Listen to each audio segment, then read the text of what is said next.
Florida Governor Ron DeSantis says deportation flights from the state's Alligator Alcatraz detention center have begun.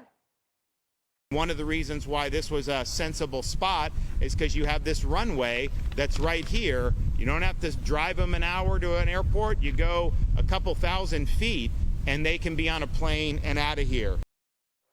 Mexico's consul in Orlando issued a warning to the country's residents this week saying, quote, "You should take extreme precautions when you come to Florida. They will detain you here for anything." Here to discuss is former HHS advisor and retired Border Patrol chief in Yuma, Clem. Chris, welcome to the show. I kind of had to chuckle when I heard the travel warning. There should be a travel warning in Mexico. It's very dangerous. There's 70 murders a day. It's the fifth leading country in terms of murders and violence in the world. So your thoughts? Yeah, it's real rich coming from a consul from Mexico. I agree with you. The travel warning should be in their country first. But, I don't know if this consul thought this was going to be an affront to the United States and an affront to the Trump administration, but it's actually a great public service announcement because, there are consequences when you violate U.S. laws. It is a problem when people come to the United States, whether they're here documented or undocumented, and they commit further crimes. If they get encountered, there's going to be a consequence, and they should use extreme caution if they're violating U.S. laws. I think further on the quote, they talk about not even doing business with, less than reputable businesses. I mean, I think this was hilarious because it is exactly right. If you're here in this country as a visitor, as a non-citizen, you are required, if you're 18 years and older, to carry your immigration documents. So yes, you should use caution if you're here violating our U.S. laws.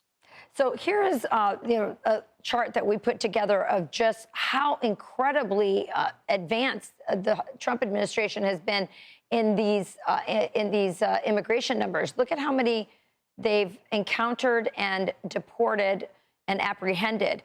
In Mexico alone, 67,000 Mexicans have been deported. That's just for Mexico. How do you think? I mean, you're a retired Border Patrol agent and chief. So what do you think about the numbers, like how they have done in 6 months? I think it's incredible. I was very fortunate to spend the first 100 days of the Trump administration up in D.C., and I had a lot of privilege to listen to all these operational plans and what was really going on behind the scenes. And so I can tell you that we should be very grateful for what is happening 24 hours a day to secure our border. And really, as someone who spent now close to 30 years in this space, I mean, this is amazing what we've gone through, especially when you look at just 2 years ago, we were close to 10 to 11,000 apprehensions a day to now we have numbers that are less than 200. And to see these deportations kick up like they are, this is great. Again, I love the concept of these soft-sided structures like Alligator Alcatraz. I think we should have them in all 48 contiguous states because is going to be a need to detain people to get them their due process. Because if they've got orders of removal, they need to get out of here. And if they've got notices to appear, they need to show up for a court. So I think it's great. We're 6 months into this administration. I know. What are we going to do when we're another year into it? I mean, it's really powerful what they're doing when it comes to keeping America safe. Yeah, it's pretty incredible. By the way, Claudia Sheinbaum, the president of Mexico, also complaining about the conditions in Alligator Alcatraz. Have you been to a Mexican prison? Not so nice. Chris, Clem, we appreciate you joining us today. Thank you. You got it. Thank you.